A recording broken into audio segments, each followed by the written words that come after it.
Paul. Good boy. Good boy. He's a good boy.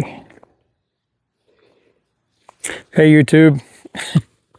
I just want to do a video today. Through all the videos I've done so far, I haven't properly introduced Paul. Well, this is Paul. I'm Papaw Jason. This is Life with Paul. So today it's going to be an introduction to Polly Poo. Here he goes, chase it.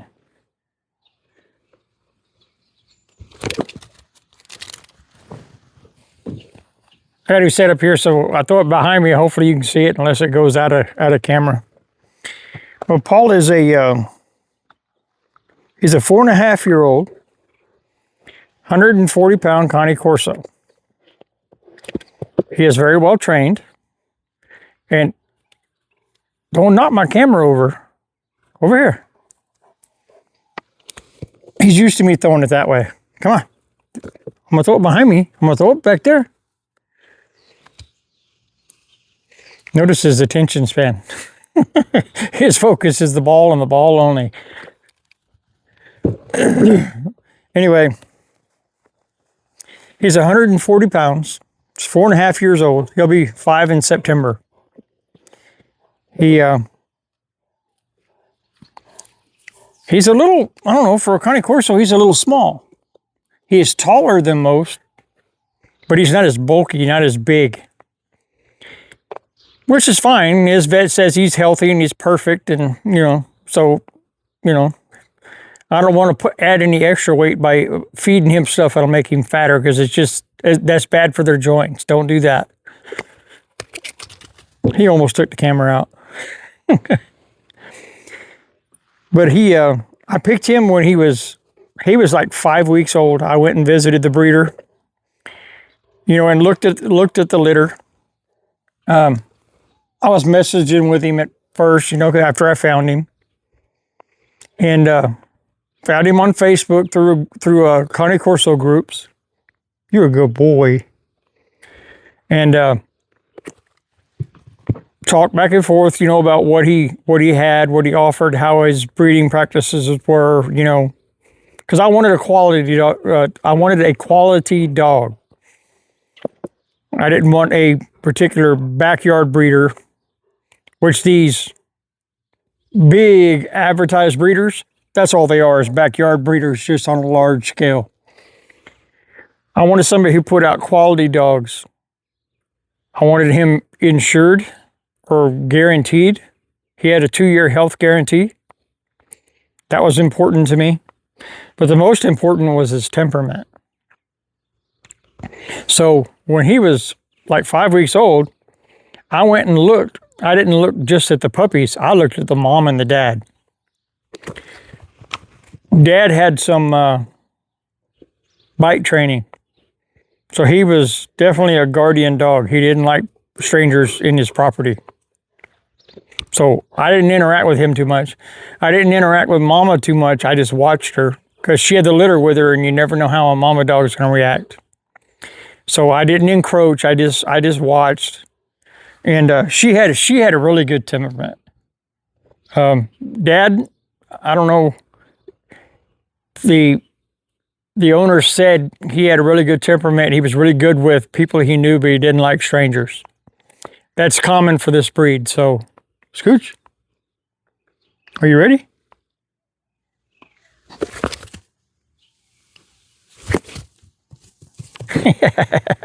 Anyway, so how Paul picked me, because that's what it really happened, is I told him I wanted a black one. He had some blues as well. For those that don't know, the blues are the gray ones with the blue eyes, and they're the most popular. Of the Cane Corsos, they are the most popular. He said every time he has a litter, they're the ones that go first. Well, I really didn't want one of them. And if you do your research, you can figure out why. If you really want to know, hit it in the comments or message me, and I'll let you know why I didn't want a gray one. I love the way they look, but I didn't want one. Scooch. If you're wondering why I picked a male, put it in the comments. Ask me why. I'll give you my opinion, and it's just my opinion. As a disclaimer, I'm no vet. I'm no dog trainer. I'm not certified. I'm not a certified dog behaviorist.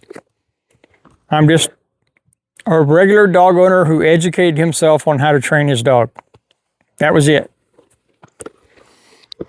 And how to spoil him rotten, because Paul is spoiled rotten. Aren't you? He's loving this right now because it's earlier in the day than usual, so he knows he gets to come out and play twice. But how I picked him is he had 4 males that were black, and he brought them out. He had them in a pinned-in area with Mama. When they weren't out there with Mama, they were inside the house. That I liked because he brought them inside. They just didn't sit out in a pen. So he brought them out, and Paul happened to be the biggest of the litter. And that worried me a little bit. I purposely was gonna steer away from him because usually that's the dominant one. Well, it turned out his smaller brother was the dominant one, and you could see how he acted with the other ones. I didn't want that one because I didn't want that temperament. I wanted a little more laid back temperament. Well, out of the 4 he brought out, 3 of them kept trying to go up under the house because it was a trailer house. And they kept trying to go up under the porch and run around and do this or that. Paul stayed right there at my feet. He never left my feet. Even though he had the opportunity, he never left. He stayed right there. And that's how he picked me. And so I picked him, put a deposit on him. We picked him up. He was 8.5 weeks old. Where's your ball? Oh, it's right there. Come here. You ready? Paul, come. Come. Good boy. Good boy. Tell YouTube you're a good boy. Tell them all, I'm a good boy. Tell them. All right, Scooch. Good boy.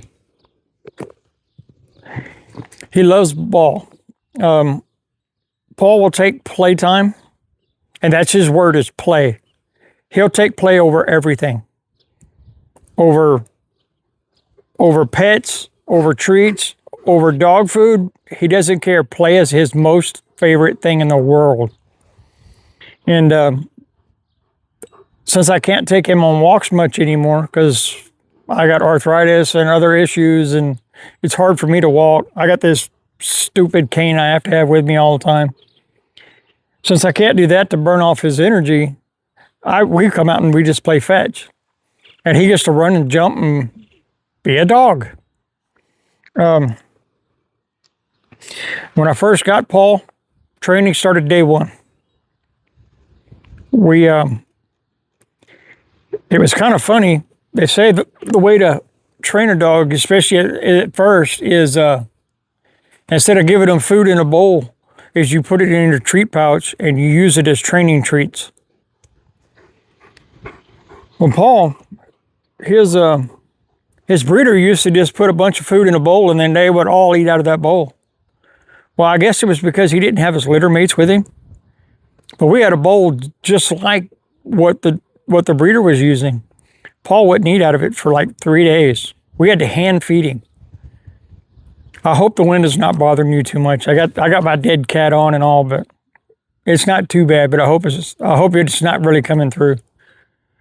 But Paul, we had to hand feed Paul for like 3 days, which turned out good for training. This breed is so intelligent, and that's the reason I wanted one, that he caught on to everything very, very quickly. Most things, if you showed him twice, he had it. You didn't have to repeat it. The things you had to repeat was him to not chew on things he wasn't supposed to, do things he wasn't supposed to because he had all that puppy energy. The blessing we had is the breeder started working, since he had him in the house, he started working on potty training them before we even got him. So to this day, We've had one poop accident in the house, and that was only because he had diarrhea and something scared him, and it was not his fault. He's been, since we first got him, he's been really good about letting us know when he needs to go poop. As far as peeing, the only pee accidents we had is when he would get overexcited when he was a little puppy, and then you know how little puppies are when they get overexcited, they just can't hold it, and that was not his fault either. He was really easy to potty train. He got his basic commands down really, really fast. I taught him to scooch. Scooch. That's scooch. I taught him that by accident. Where is it? There it is. When I first got him, he went everywhere with me. I had a job at the time where I could take him in the truck with me and do what I had to do. And so when I would go in a convenience store, I'd leave a truck running with him in it and close the door. Well, when I'd come back, he was right in the driver's seat all the time, looking out the door, waiting for me to come back. So I would open the door and go scooch to have him move over so I can get in. And that's how he learned scooch. Training him was that easy. His reward for scooching and doing the behavior I wanted was I got in the truck. Right now, I could have him do anything. Sit. Down. Stand. Oh, focus. Good boy. Good boy. Right now, his reward is this ball. He knows if he does what I tell him, he's going to get the ball. And that's how training is. That right there, that's training a dog. It's that easy. The hard part is it's repetitive. You have to do it over and over and over again. That's part of the reason I wanted this breed, because they're so intelligent. You don't have to do it that many times, and they have it.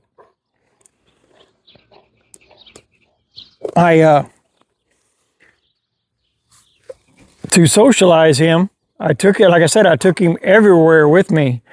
But the heavy part of his socialization was I went to church every Sunday, and I went to a church that had like around 400 people every Sunday. I was part of the safety team for that church. And so I got with the team and said, hey, can I stand outside the front door? And I stood him outside the door. He was not a service dog yet, so I did not take him inside. He had no service work yet. This was just to socialize him.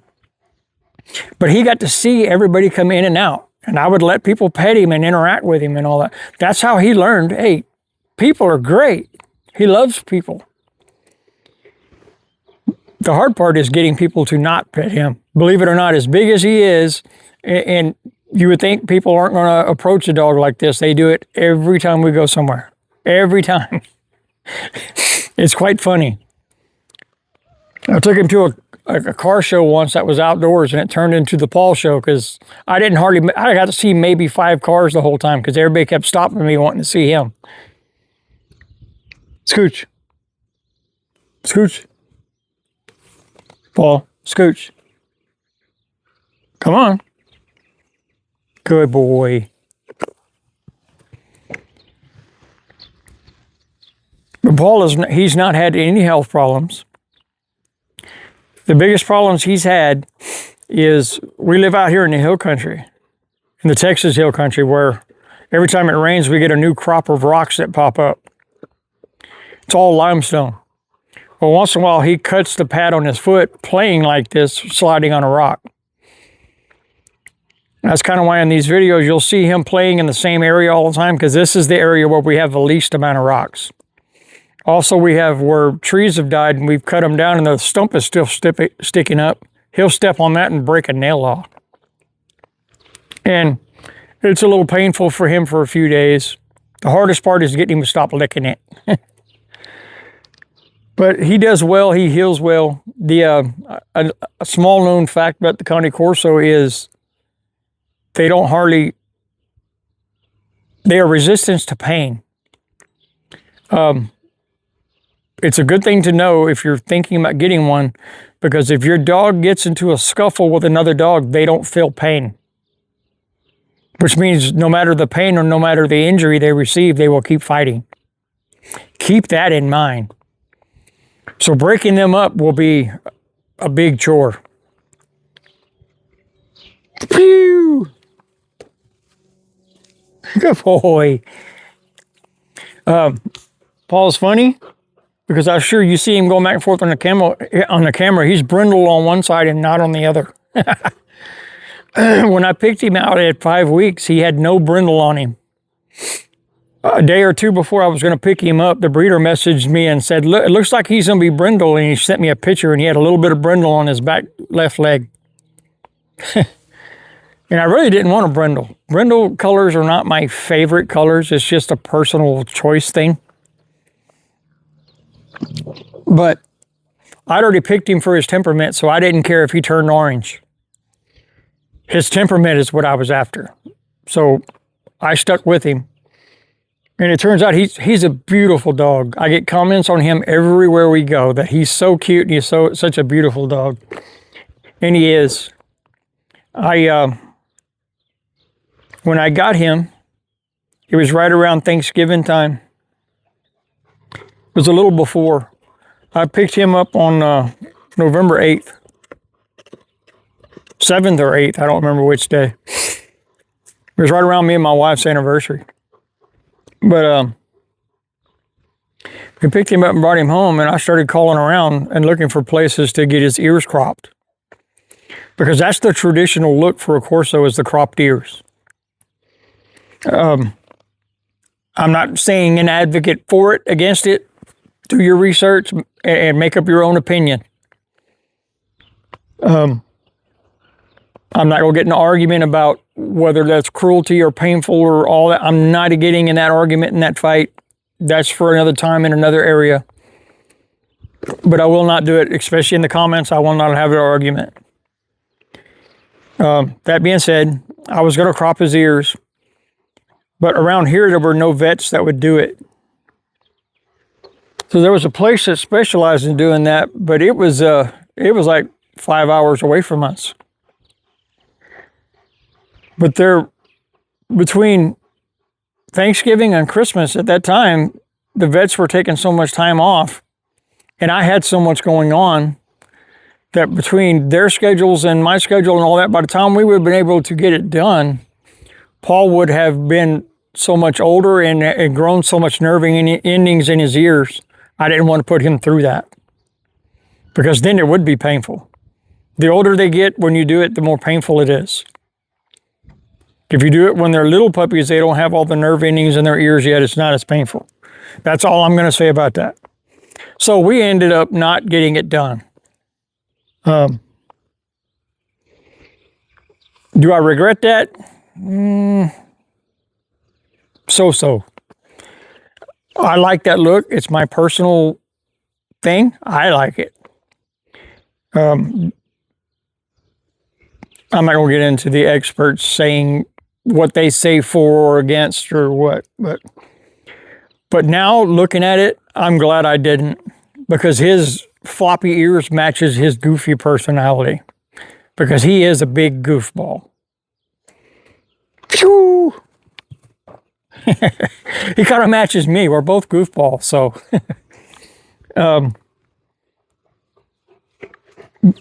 When I started his basic training to interacting and prepare him for going into stores, I lived near there's a tourist town, like 15 minutes away. Well, there's always people walking up and down Main Street. And not just people, a lot of them have their dogs with them. Well, almost every day we would take a trip into there and we would walk a little bit up and down Main Street. When a Cane Corso is a puppy, do not walk them too much. They are prone for hip dysplasia, so keep that in mind when you're walking them or exercising them when they're puppies.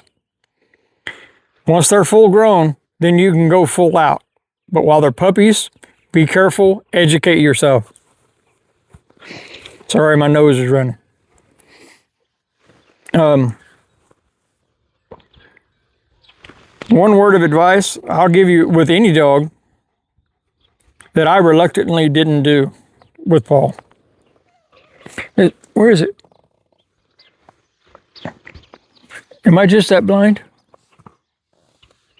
Oh, you put it under me. The word of advice is, when you get your puppy, when they're little bitty, when you first get them, get a crate and crate train them. Even if you never plan on putting them in a crate train them, because you never know when you're going to have an emergency visit to a vet, and the first thing they're going to do if they're going to keep him is put him in a crate. If that happens with Paul, it's going to be disastrous. I live in a small place. Paul does well in there because we have a big yard. We have 2 acres that he loves to play in. So he gets plenty of outside exercise. As you can see, he's healthy. But I didn't crate train him. We didn't have room in our place for that big crate, because it would take a big crate for a dog his size. So he's not crate trained. And on top of that, he's with me 24/7. He's with me all the time. Since he's been a puppy, there's been 4 days where I've gone somewhere overnight without him, but then he was with Mama. The job I used to have, when I could still work, I was working nights. My wife worked days. So when I was at work, he was with Mama. When I would get off work, I'd drop by her work, pick him up, come back home. He was with me. So he's been with one of us all the time. Now, since that job, I'm disabled now. I can't work. He's with me 24/7. Wherever I go, he goes. So he's not crate trained at all. And if he ends up having to get separated from especially both of us, but especially me, he's going to have separation anxiety for real. It's one of the mistakes I made. I'll own it. I hope I never have to face that. Like I said, he's been really healthy. We haven't had any accidents. He's a good boy. I'm afraid if I do have an accident, it's going to be him playing in the yard and he's going to injure a leg. Probably by jumping and catching the ball, like I imagine he just did.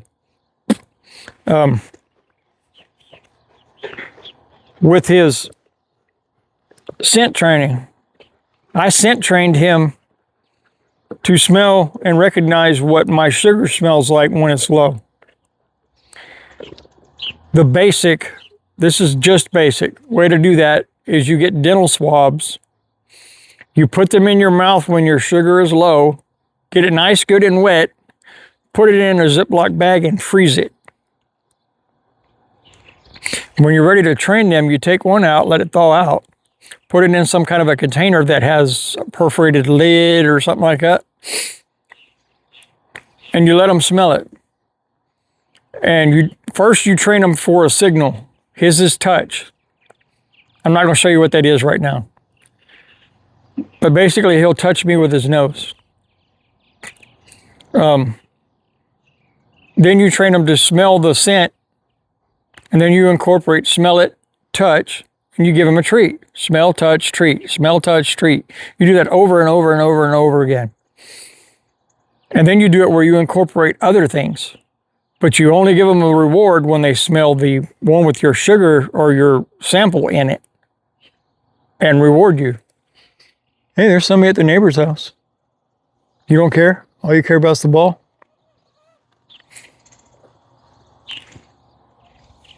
But basically, that's the basic of how to scent train him. And he caught on to that amazingly fast. We came home from church one day. I sat down with him and this is the very first time we started scent training. We spent 15 minutes. I just let him smell it, and I got him to where when I would give him smell it, he would touch. Give him smell it, he would touch. And I would treat him and reward him for that. 2 days later, we were somewhere and my sugar dropped and he started alerting. For him, it was that easy because he's that intelligent, which is the reason I wanted this breed. It was that intelligence that I was after. I could care less. I mean, I like big dogs, but his size didn't matter to me. His reputation or popularity did not matter. I was after his intelligence and his obedience. That's what I was after. And as you can see, he's a very well-behaved dog. I mean, he is a dog. I watched some other people on YouTube. One especially, we had a dog on there that was always so very well-mannered in all the videos, but he never showed when he didn't listen. Paul, I'm going to show you what you get. If he listens, great, and behaves, which he does most of the time, great. If he doesn't, that's great too, because that's the truth. He's a dog. I mean, dogs are dogs. They're like teenagers. They're obedient and listen most of the time, but every once in a while they got to push the boundaries and see what they can get away with. That's what dogs do. It's what kids do. I've said it before, and I'll put it on this one too. Owning a dog is like owning a kid that never grows up. That's what it's like. You ready? Bella, come here, Bella. My mom's dog Bella's coming to visit. We're doing a video. Come here, Bella. Come here. I'll save you.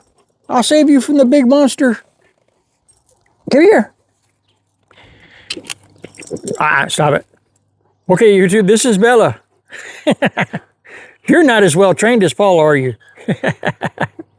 This is Bella. Paul and Bella play in the yard all the time. Right there you go.